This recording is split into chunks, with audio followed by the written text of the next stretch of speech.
Welcome to Real Estate Coaching Radio, starring award-winning real estate coaches and #1 international best-selling authors, Tim and Julie Harris. This is the #1 daily radio show for realtors looking for a no BS, authentic, real-time coaching experience. What's really working in today's market, how to generate more leads, make more money, and have more time for what you love in your life. And now your hosts, Tim and Julie Harris. If I've heard it one time, I've heard it billions and billions of times, and that's there's no homes for sale. And the fact is there might not be any homes for sale if all you're doing is looking in the MLS. That's exactly right. And coaching clients, you know who you are. Many of my elite coaching clients, those are my one-on-one clients, as well as agents in premier coaching, have been hearing similar things from the coaches, which goes like this. How many buyers, listeners, would be in contract right now if it was just up to you to find them something? You're the one in the way, okay? So here's the accountability. And all of you are working with buyers who are both motivated and qualified. Some of them are even cash. And the only reason they're not in contract is because you haven't found them anything. So what we're going to be doing this week on the podcast, because this is such an important topic, is we're going to dedicate the entire week to it, is helping you guys find the homes that are actually for sale. Now, I want to start out by telling you a couple things just to clear the air.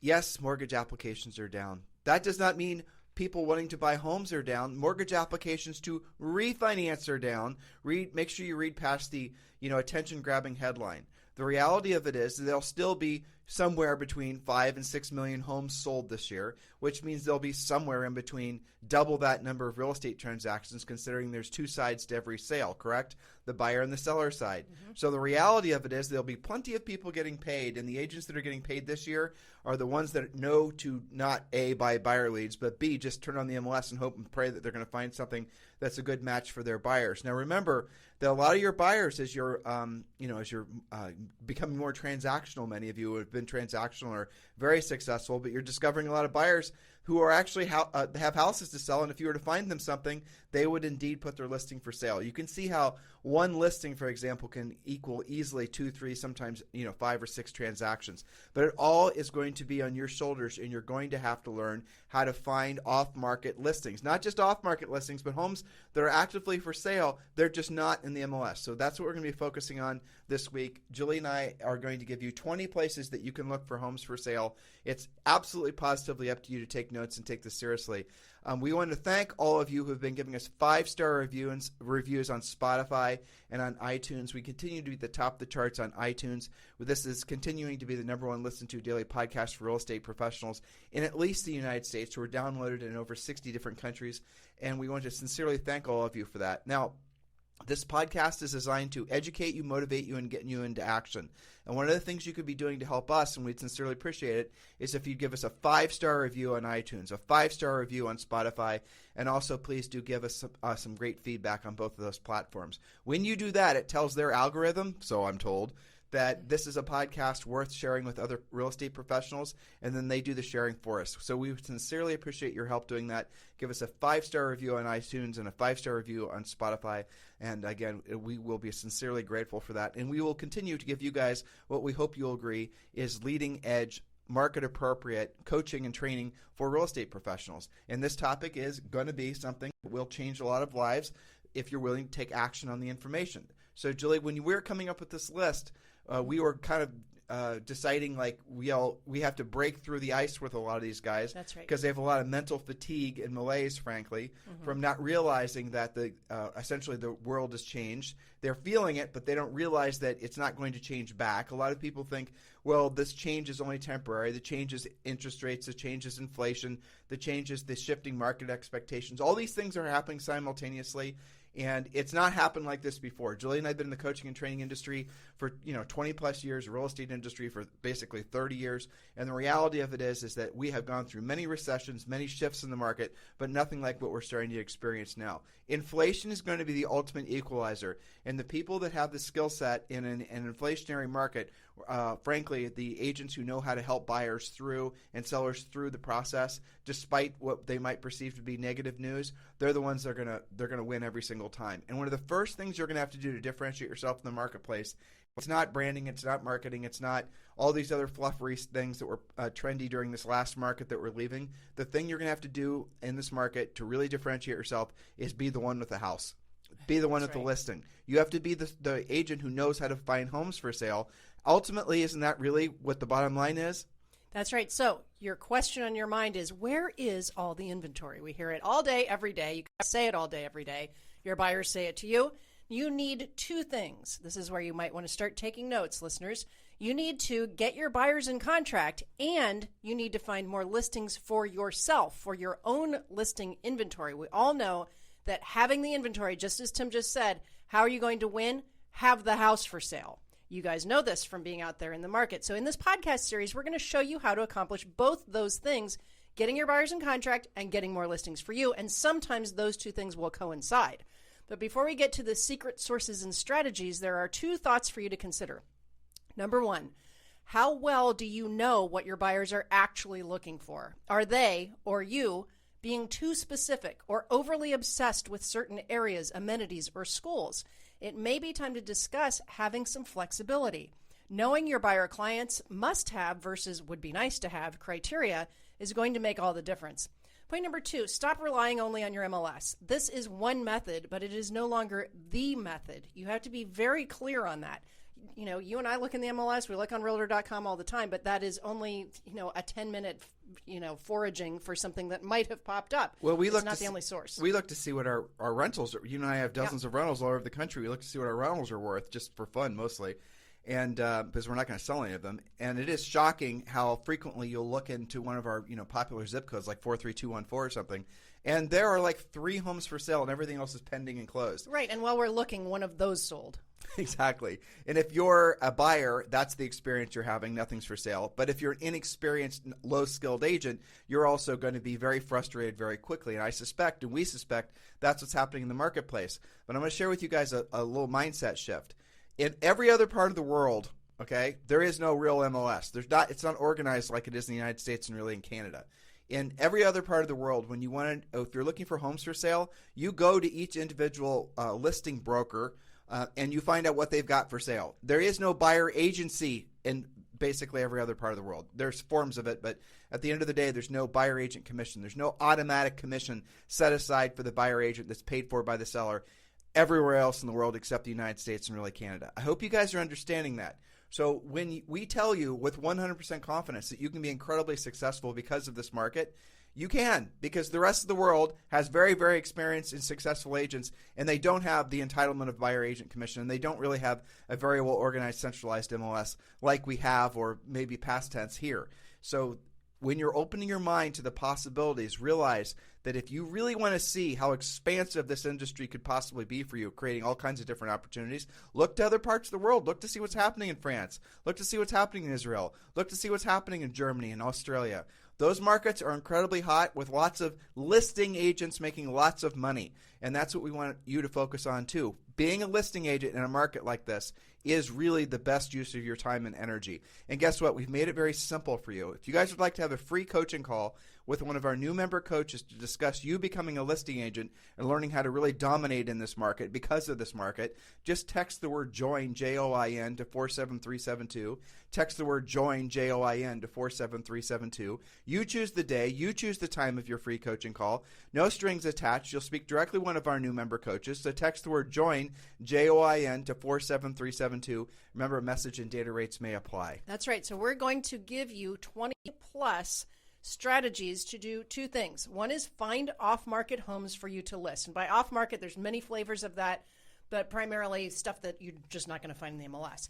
And also to find off-market homes for you to sell to your buyers so they no longer lose out to the competition. If you want to stop competing and losing most times, you must find homes that they're unlikely to actually compete on. In our coaching program, our premier coaching program, there's a whole section working with buyers. I'm going to give you guys a quick overview of one of the you're supposed to be having a very formalized presentation and formalized getting to know your buyer process to determine their level of motivation. Now, just be clear about this. There is no such thing as a buyer that has to buy. All buyers can change their mind, and they do frequently. So there are examples of sellers that have to sell. That's the reason if you have a choice between focusing your best energies on working with sellers that will definitely list with you or working with buyers that may change their mind if the interest rates go up a tick, then you obviously want to be focusing on sellers. That said, buyers in this marketplace are going to be the ones feeling the most stress. Now, again, some of your sellers are also going to be buyers. So here's one of the strategies we teach you in the coaching program. Just give you an overview. I'm going to give you the concept, all right? So take a map and put it in front of that buyer. And then ask the buyer a whole bunch of critical questions. And this is after they're proven their worthiness to purchase, after they've set themselves up to have realistic expectations. You know, they're really good buyers. They're willing to do some work. They're willing to compromise on some of their, you know, they don't really have any must-haves. They're all want-to-haves. And, you know, they're flexible. It's really the bottom line. So great. These are good, viable buyers. So I want you to ask them, where do you work? Or where does your husband work? Or where does your wife work? Where are the places that you have to go to physically every single day? And then I want you to, on the map, put a little pin or put a little star, you know, a little mark on that particular spot. Do they have children? Do they drive their kids to school? What are the regular things that they have to drive to every single day, every single week? And you can expand it. All right, so on, you know, Sunday, maybe they go to church. All right, where's the church in relation to where they live now? And then where's the doctor? Where's the bank? Where's the everything? See what you'll discover, and this is kind of fascinating too, is that most people live within a very small radius. Like, depending on the town, most people can live within a 5-mile radius. They don't go outside of 5 miles ever. They might live in New York City, but the truth is they never move within or outside of the boundaries, self-imposed boundaries of 5 miles. In the rural areas, it might be 25 miles. You know, it takes longer to go anywhere. But it is very fascinating that no matter where you live, everyone ends up working and living within the same circumference. Well, that's important to know, because what you can then do is you can show them. So the first thing is to put those little pins on a map so they can see exactly where all the important things are in their lives. And, you know, maybe the conversation is slightly different if you're dealing with married people. Ask, you know, compare notes, right? And then what you say is, well, realistically, how far are you willing to drive every single day? Remember, you start with the day things, so you push to the week things.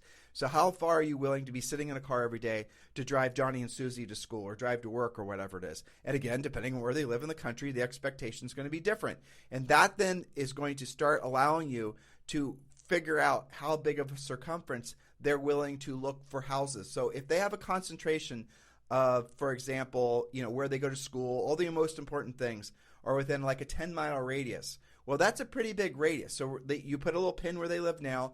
Their whole life is basically within this 10-mile radius. To buy a house, you can stay inside the circle, or you can go outside the circle ever so slightly to still hit all their stars, still hit all their hot buttons of where they want to go on a weekly and a daily basis, right? You guys getting the concept here? And what they're going to see then is inside this circumference, they're going to see that there's, okay, now what do you ask? What are you looking for? What's the home description? It's a 4-bedroom. It's a 2.5 bath. It's this price range. It's these amenities. It's this, that, the other thing. All right, great. So in that circumference of where they're willing to live and where they're willing to buy a house, there are not going to be that many neighborhoods for sale that meets those criteria. All right, now you circle over you then put circles where the neighborhoods are, the communities are. Then you ask them, okay, so maybe they are even more specific. They prefer this neighborhood over this neighborhood over this neighborhood. Okay, that's fine. We can prioritize these inside those circles, but 1, 2, and 3. Now what you do is you go to the MLS, or wherever, and you show them the homes that are actually for sale in those particular areas. And what they're going to see quickly, and you're going to help them emotionally this is a way to go through the whole process of buyers not knowing where we can live in the rural area, we can live here, we can live there. No, realistically, you want to live within a 15-minute or 20-minute drive time of your home wherever you live, wherever you're going on a regular basis. You're going to cut through your wasted Saturdays driving to the countryside on the other side of Mars. You guys getting what I'm saying here? So once you've drawn all this out, once they can see it, once they see where the neighborhoods are, then you show them the available homes for sale. They're going to find, given what they're looking for, now you've very high level pre-qualified them on their wants and their needs, you're going to discover that there's hardly anything to look at. And that won't be a surprise to anybody, but even when it pivots back to a strong buyer's market and you still follow this approach to working with buyers, you'll discover also that there's not that many homes for sale because there's not that many homes for sale that are going to check all the boxes. Okay, are you willing to put in a new kitchen? No. Are you willing to put in a new deck? Yes. You get it? So then they start whittling down on what they're actually looking for, and then you end up with a handful of homes for sale. Now, again, the reason I've really given you guys a high-level overview of how to really pre-qualify buyers are these are the types of skills you have to know in a marketplace like this. Because if you have a buyer that's not willing to commit to answering any of those questions, not willing to commit to getting pre-qualified, you have to decide that you're not going to work with them.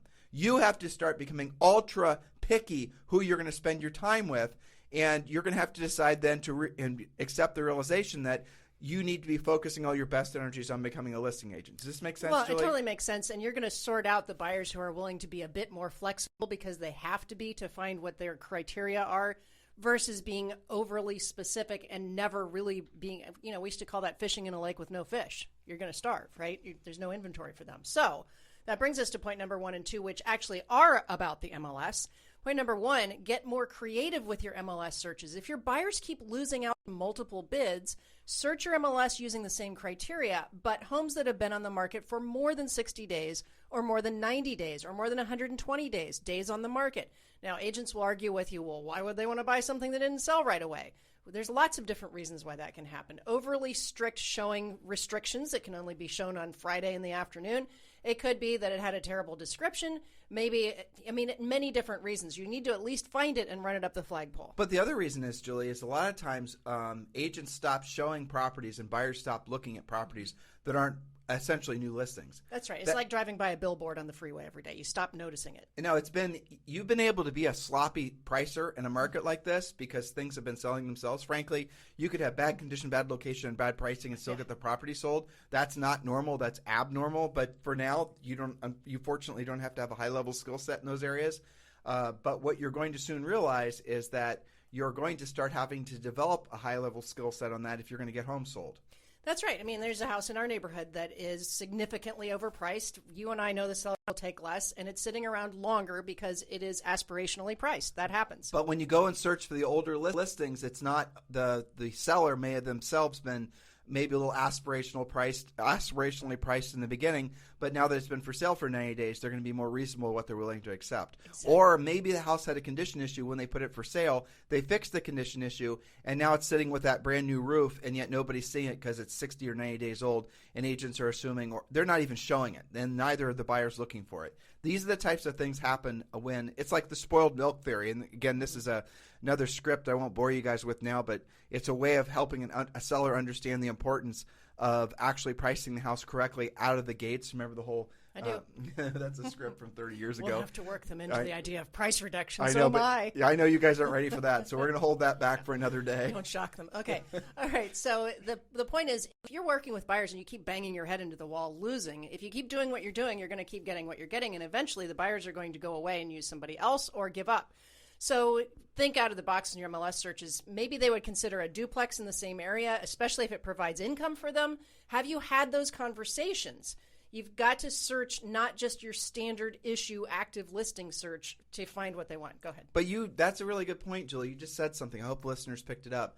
The buyers will fire you if you do not sell them a house. Yes. They will fire you if you do not sell them a house quickly. It is your responsibility to sell them a house. It is your responsibility to help them to stay focused. It's your responsibility to help them move past, shorten their learning curve as fast as possible. They want to buy a house. Your job is to sell them a house. You need to ask those tough pre-qualification questions that come from using our buyer process. We have a 7-step listing process for attracting sellers to you and getting them listed and sold. We have a similar process when it comes to working with buyers. You have to have a professional approach with both buyers and sellers in this marketplace, or you will waste months, if not years of your time. And unfortunately, what will happen is you'll convince yourself that you're the problem, like somehow you're not good enough. Well, you are good enough. You just need to have the skills to back up your ambition. That's right.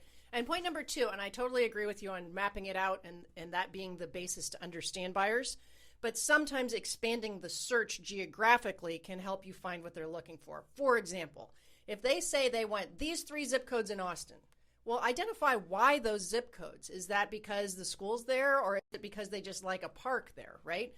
Find other areas that have more inventory but are similar to those zip codes. So same for school districts, amenities. Maybe they just like the neighborhood park in the neighborhood, but there's a better one 10 miles away. Well, so you were, when you found our house for us in Austin, Texas, when we lived in, actually it was in Georgetown, which is 30 miles north of Austin. Yep. You are the agent we were working with, because we were working with one of our coaching clients, had it in their head what we would want, right? Yes. And they were wrong.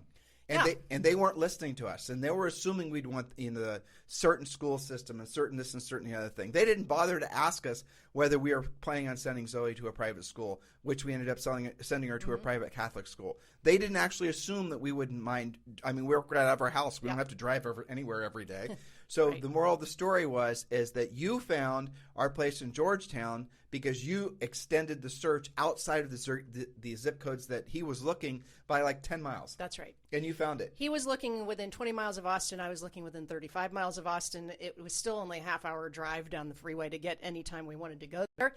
And I liked a lot of things about Georgetown. Now, and yes, I did end up finding the house for us because we simply expanded geographically. I remember sitting in the living room going, well, okay, so let's just expand this a little bit further out and see what we find. And instantly that day I found, and you and I both knew it was the right house when we saw it. But here's the funny thing. That market now in when we moved there, that market in Georgetown was sleepy, I would say. Yeah. But now since then, that market's taken off. It's gone through the roof. And new construction, because everybody else is realizing that they have to push outside of what they would have normally felt would be a natural, search area. Exactly. You guys got to do the same thing. You're going to have to do that for your buyers. Your buyers might say, I'm from Worthington, Ohio. I'm only going to live in Worthington, Ohio. Do not show me anything outside of Worthington, Ohio.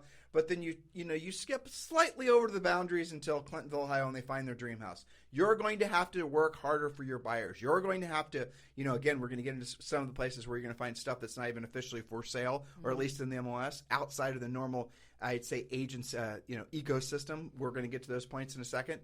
But you're going to have to push the boundaries because that is your job. You're going to have to work harder because that is your job, or you're not going to be making any money. That's right. And I remember we used to have buyers that would say, I've got to have Worthington or Westerville schools.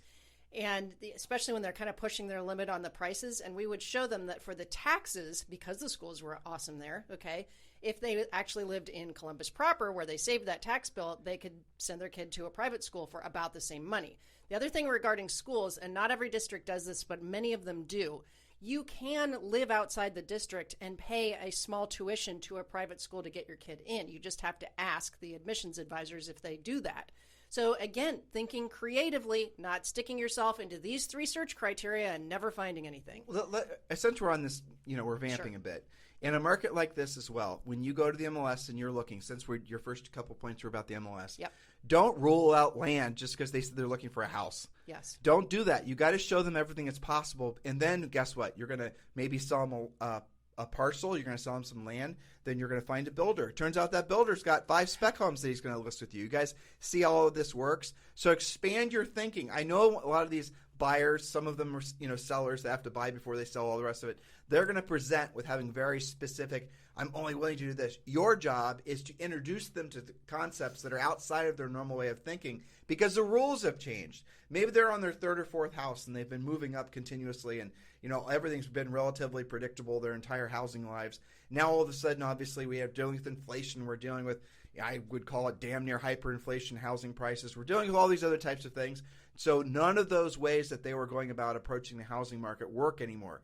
It's all changing. Everything's becoming different, changing, more expensive, more competition, more the rest of it. You're going to have to help them to understand that why not build? I got a great builder here, 3 great builders. You can talk to them, and you can actually end up buying a brand new house. And yes, it might cost you a little bit more, or maybe in some cases a lot more. But if you actually factor in the cost of building a new house with new everything versus buying a resale home where in the next 5 years you're going to have to replace everything, maybe you really should take a hard look at buying or building new and not having those trailing expenses and all the time associated with it. Oh, and by the way, Mr. Seller, in the future, if you go to put that home for sale, because it's a new design, because it's a new floor plan, because if everything is newer, you're going to hypothetically sell it for more than that resale house would have. That's now 5 or 10 or 20 years older. Yeah, you just made me think of, do you remember Country Time Builders? Yeah, I do. Okay, so here, and that should have been, I can figure out how to make that one of these points, but. You're doing it now. Well, so for example, there are builders, and I remember we would drive past their billboards and see the advertising, and they would say, we'll build on your land. And then we got to know them a little bit better. We ran into one of their spec homes that they had on their land that they owned, and then started asking some questions. And as it turns out, they're advertising primarily to build their product on land you already own. Right. However, they too owned land and were building houses here and there on 2 to 5 acre parcels. And so then the conversation became with the buyers, you did say you wanted a private backyard, right? Well, here's a place that's, 5 miles outside of your radius. It's brand new. You get 2 acres. They already have it. They'll build it for you. Not all builders are the same, obviously, but there are some that have that model. You just have to find out about it because that was never in the MLS. Well, again, we're talking about schools. We're talking about helping these guys realize they can't be so rigid anymore in a market like this. A lot of people are, after COVID, they're realizing that homeschooling is great. Yes, There especially are now. all kinds of different little variants of the lifestyle that people have become familiar with have become somewhat obsolete. So change with the times, folks. That's right. All right, point number 3. Connect with investors like the guys that advertise, we pay cash for homes, or we buy ugly houses, or similar.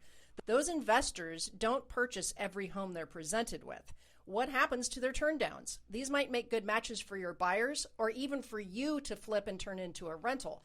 Find investor groups at meetup.com or start your own. There are lots of private groups on Facebook for investors and flippers. The Kenmores in Washington, they have in their goals in 5 areas of life, one of their financial goals is to flip 6 houses this year. Where do they get 6 houses to flip in a hot seller's market that has an average sale price of between $300,000 and $400,000? That is a hot commodity, right? They do it by connecting with these investors, and they call and routinely say, what have you turned down that might be interesting for me? Investors turn down things where maybe there's not that big of a margin for them. It's actually but it's almost a great flip. It's actually almost right. There's not enough margin for them, but what's almost always is the seller turning them down because they didn't like the offer, right? That's right. And this has always been a great source of listings. And you have to it's in the wholesaling and all these home flippers and all the rest of it. Julie mentioned that, though you don't really see it that much anymore, the guys that used to have the franchises, I think they're maybe licensing agreements. We buy ugly houses or whatever. But there are thousands of people that are in the wholesaling end of real estate. And what they're doing, it's a lot of get-rich-quick things, but the wholesaler guys will run ads and they'll look for people that want to obviously sell their homes at a discount to an investor. Well, you have to imagine that probably if they end up generating 100 leads of potentially, interested sellers, there's probably only 2 or 3 that are going to be even mildly interested. What are they doing with all those other seller leads? What would happen if you were to call those wholesalers up and say, well, as Julie just said, what are you doing with all the folks that say no to you? Are you doing anything to those leads? I'll already tell you the answer, podcast listeners. They're not. They just toss them aside. You then ask for those referrals, and if the folks obviously if that wholesaler has a real estate license, then that's another great source. You can obviously pay them a referral fee if you get the listing. You guys get it? Which is going to make them want to give you all of those repetitively so they can get a referral fee on something that they used to be throwing in the trash can. Oh, and by the way, chances are they've got some other houses maybe that they themselves are flipping, or they can connect you to the people that they're selling those, like a wholesaler, is just a middleman between the homeowner and the investor who was going to flip the house. So maybe they'll connect you with the investors and you can start picking up listings that way. Again, these are all sources of business that do require more than just turning on the computer and looking in the MLS. That's really the bottom line. Exactly. Shall we continue, or do you want to wrap? Well, no, we can look. I think what hopefully you guys are. Let's go to point number 4 because point number 4 is a really good one. It is. This is one of my favorite ones, and it's so easy to do. Okay, point number 4: new build sales reps can be a gold mine, especially in medium and luxury new construction communities. They don't take resale listings, and they won't take a home sale contingency. That's a great intersection of facts, right? They don't take the resale themselves, and the builder won't accept a home sale contingency. That spells listing lead. Okay, so this means they know who has a home to sell before they can close on the new one. If they're licensed, you can pay them a referral fee, and if they're not, you can give them gift cards or bring them treats. Aim for 5 relationships like this. Coach Rochelle is the grand master of this, by the way, who also teaches this in Facebook Live. You mean she teaches it as part of one of our coaches? It's awesome. And she gets listings herself from that. I think she's got 3 or 4 really strong relationships with build reps. So again, this is kind of out of the box for many agents. They haven't thought of this. They think, well, why would I go see a new build rep? They're never going to list with me. Well, sometimes they do, but let's set that aside for a second.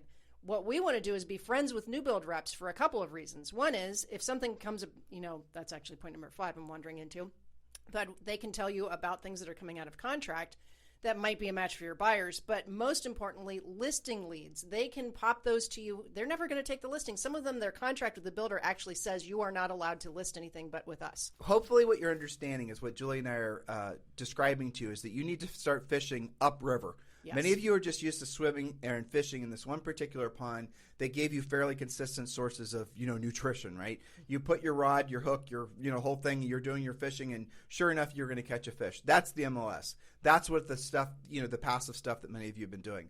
But what we're telling you now is, are all of our most successful coaching clients, they're swimming and they're fishing upriver.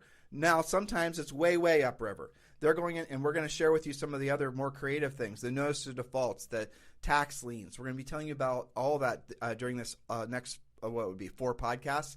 Your job is to pick the ones that you're going to be going after. Do yourself a favor and don't just pick the easiest ones, because those are the same ones everybody else is going to be picking. Pick the hardest ones and then make those things. I remember I had a great coaching client. His name was Braden. Mm-hmm. And he was in Salt Lake City. Mm-hmm.